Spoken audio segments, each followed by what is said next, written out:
السلام عليكم، ازيكم؟ اخباركم ايه؟ يا رب تكونوا في احسن حال. فيديو النهارده بقى هنعمل مع بعض بوريك الافران بالجبنه. وصفه البوريك سهله جدا وبسيطه، حتى لو مش بتعرفي تعملي معجنات خالص هتنجح معاكي من اول مره وتبقى زي الفل. تعالوا بينا نبدا الفيديو ونشوف وصفتنا. اول حاجه عندي في بوله كبيره كده احط كوبايتين من الميه الدافيه. لازم الميه بتاعتك تكون دافيه مش ساقعه ولا سخنه قوي عشان ما تفسدش معانا الخميره. حط كمان عليها 4 معالق من السكر العادي، وهحط كمان معلقه وربع او معلقه ونص من الخميره الفوريه كده. هقلب بقى المكونات دي كده مع بعض كويس، وطالما عملت فقاعات كده هي تمام وشغاله معايا. لو شاكه في الخميره بتاعتك تقدري تختبريها الاول في نص كوبايه ميه عليها معلقه من السكر عشان ما تبوظش معاكي باقي المكونات. عندي هنا بقى خليط من السمنه على الزيت. حطيت نص كوبايه سمنه عليها ربع كوبايه او اقل كمان من الزيت.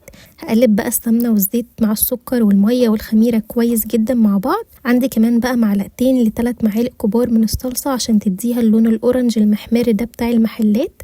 تقدروا تستخدموا لون غذائي. لو ما عندكمش صلصه هتدوبوه مع الميه عادي جدا. عندي هنا بقى 8 كوبايات من الدقيق عليهم رشه من الملح. نزلتهم على الخليط بتاعي وهبدا اسمي الله واعجن فيها كويس جدا. لو لقيتوا العجينه ناشفه ومش بتتلم تقدروا تضيفوا ميه شويه بشويه كده عشان ما تحطوش الميه مره واحده وتعجن منك وتبوظ. انا بقيت اضيف الميه شويه بشويه. خدت مني تقريبا من نص الكوبايه الا ربع من الميه حسب طبعا نوع الدقيق بتاعك. هنعجن العجينه بتاعتي كويس جدا لمده 7 أو 10 دقايق. هتبقى معايا بالشكل ده. شايفين ما شاء الله طريه جدا ازاي وفيها مطه. هو ده اللي احنا محتاجينه بالظبط. هحطها في البوله بتاعتي بقى وهغطيها واسيبها لحد لما تتخمر خالص، حوالي نص ساعه مش اكتر من كده. بعد النص ساعه بقى ده كان شكلها حجمها اتضاعف ما شاء الله. هبدا اهبط عمليه التخمير بتاعه العجينه كده بايدي، وهاخد قطعه من العجينه بالشكل ده كده وهعملها كوره صغيره بالحجم ده كده. هعمل كل كميه العجينه بتاعتي كور صغيره كده بنفس الشكل ده. بعد بقى ما كورتها بصوا شكلها بقى عامل ازاي كده. هجيب الحشوه بتاعتي بقى عباره عن جبنه فته عليها زيتون متقطع قطع صغيره وشويه من الزعتر وشويه بقدونس وشبت. حطوا الحشوه اللي انتوا حابينها، بس دي اكتر حشوه انا بحبها جدا في البوريك، بتديله طعم تحفه. هبدا افرد بقى الكوره في ايدي كده بالشكل ده اهو، وهجيب بقى الحشوه بتاعتي كده احطها في قطعه العجينه. ما تحطوش حشوه كتير عشان ما تطلعش من قطعه البوريك بتاعتك وتقطعها. وبعد ما حطيت بقى الحشوه ببتدي اقفلها بالشكل ده كده اهو. اقفلها كويس جدا من الجوانب. بعد كده هساوي بقى البوز ده من الطرفين كده، وده يبقى الشكل المتعارف عليه لبوريك الافران. تعالوا نعمل مع بعض واحده تانية كده. بصوا بنفردها كويس على ايدينا كده اهو، بسيطه جدا. وهحط الحشوه وهبتدي اقفل العجينه بتاعتي كويس من كل الجوانب عشان الجبنه ما تطلعش منها.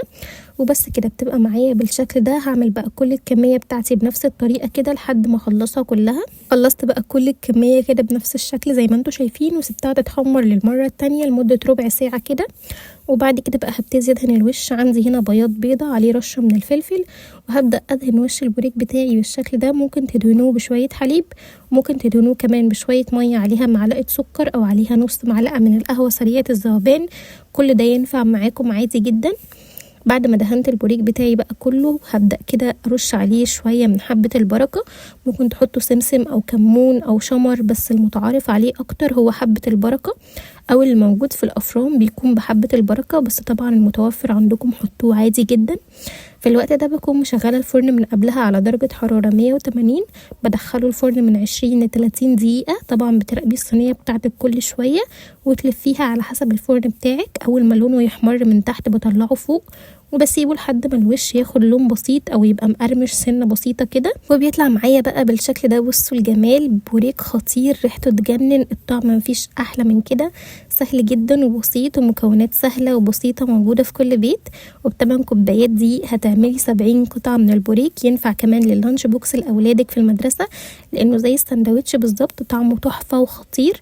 جربوا البوريك بالجبنه بالطريقه دي في البيت وهيطلع معاكم تحفه وناجح من اول مره.